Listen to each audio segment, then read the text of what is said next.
बातमी आहे सोलापूरमधून। सोलापुरात सिद्धेश्वर महाराज यात्रेला आजपासून सुरुवात होते। आजपासून धार्मिक विधीला सुरुवात होणार आहे। 7 नंदीध्वज 68 लिंगांना तैलाभिषेक करण्यासाठी रवाना होणार आहेत। लाखो भाविक या यात्रेसाठी दरवर्षी दाखल होत असतात।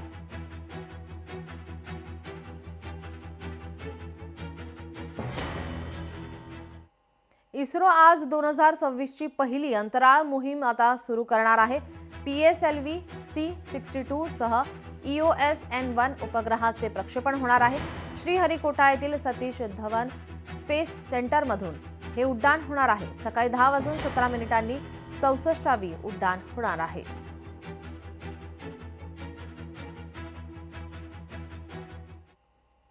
नाशिकमध्ये बंडखोरांची भाजपमधून हकालपट्टी करण्यात आलेली आहे। मुख्यमंत्र्यांच्या नाशिक दौऱ्यानंतर आता ही कारवाई करण्यात येते। अपक्ष उमेदवारी करणाऱ्या मुकेश शहाणेंची हकालपट्टी। मुकेश शहाणेंची 6 वर्षांसाठी पक्षातून हकालपट्टी करण्यात आलेली आहे।